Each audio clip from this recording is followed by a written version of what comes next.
ইচ্ছে ছিল চিকিৎসক হবার, কিন্তু শুধুমাত্র আর্থিক দৈন্যতার কাছে হার মেনে সেই ইচ্ছে পূরণে ইতি টানতে হয়েছে বছর দুয়েক আগেই। কিন্তু তারপরেও কলা বিভাগে পড়াশোনা করে উচ্চ মাধ্যমিক পরীক্ষায় তাক লাগালো সাফল্য বর্জরা উচ্চ বিদ্যালয়ের ছাত্র নয়ন মণ্ডলের। এবারের উচ্চ মাধ্যমিকে নয়নের প্রাপ্ত নম্বর 478। প্রতিটি বিষয়ে 90% ওপর নম্বর রয়েছে তার। অভাবী ঘরের মেধাবী ছাত্র নয়নের বাবা গৌতম মণ্ডল খুচরো লটারি বিক্রি করে সংসার চালান।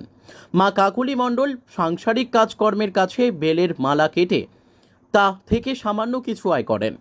ফলে আর্থিক অনটনের কারণে ইচ্ছে থাকলেও উচ্চ মাধ্যমিকে বিজ্ঞান বিভাগে ভর্তি হতে পারেনি নয়ন। কিন্তু এবার কি হবে? ছেলের উচ্চ শিক্ষার স্বপ্ন পূরণ কি করে হবে, সেই ভেবেই দিন কাটছে বর্জরার মণ্ডল দম্পতির। কৃতি ছাত্র নয়ন মণ্ডলের মা কাকলি মণ্ডল বলেন, আর্থিক অনটনের মধ্যেও ছেলের পড়াশোনা চালিয়ে যাওয়ার চেষ্টা করেছে। এখন যা পরিস্থিতি, তাতে সরকারি বেসরকারি সংস্থা কিংবা কোনো সহৃদয় ব্যক্তির সাহায্য ছাড়া তার নির্বিচ্ছিন্ন পড়াশোনা চালিয়ে যাওয়া অসম্ভব বলেই তিনি জানান। মাকে পাশে নিয়ে নয়ন মণ্ডল বলেন, মূলত বাবার লটারির টিকিট বিক্রির টাকায় আমাদের সংসার চলে। মাও বেলের মালা কেটে কিছুটা হলেও রোজগারের চেষ্টা করেন। আর্থিক দৈন্যতার কারণে বিজ্ঞান বিভাগে পড়ার স্বপ্নে ইতি টানতে হয়েছে। এবার নার্সিং নিয়ে পড়ার ইচ্ছে থাকলেও সেখানেও বাধা হয়ে দাঁড়াচ্ছে। এখন কি করবে সেই ভেবেই তাদের দিন কাটছে বলে সে জানিয়েছে। ছেলের সাফল্য নিয়ে কি বলবেন? ছেলের সাফল্য নিয়ে বলবো যে ওই যে পারিশ্রমিক করেছে, তার ফল পেয়েছে, বা আগামী দিন যদিও পরিশ্রম করে আরও ফল পাবে।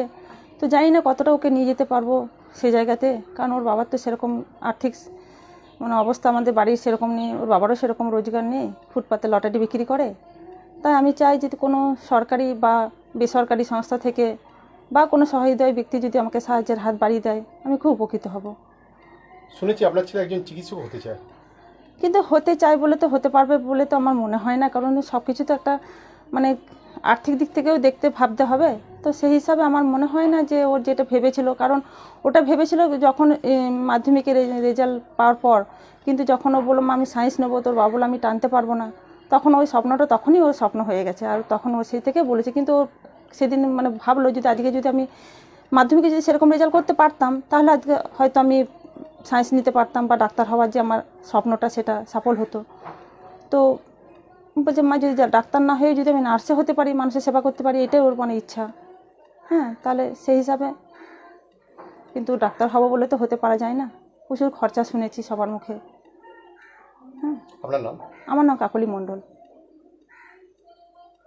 তোমার প্রাপ্ত নম্বর কত? আমি বর্জর হাই স্কুলের ছাত্র, আর আমার আর্টস টিম ছিল। আমার প্রাপ্ত নম্বর 476। বাবা কি করেন? আমার বাবা জামবেদিয়ার মোড়ে ফুটপাতে লটারি টিকিট বিক্রি করেন। আর মা আমার গৃহবধূ, মা বাড়িতে এমনি ওই বেলমালা কাটে। তুমি ভবিষ্যতে কি নিয়ে পড়াশোনা করতে চাও? ভবিষ্যতে আমি যখন মাধ্যমিকে আগে তাতে আমি ডাক্তার হওয়ার ইচ্ছা ছিল, কিন্তু তখন আর্থিক অসুবিধার জন্য আমি সায়েন্স নিতে পারিনি, আর্টস নিয়ে পড়তাম। তো এখন মনে হয় তাহলে যদি একজন ভালো নার্সও হতে পারি। তাই পরিবারের আর্থিক অনটন কি করবে ভাবছো এখন?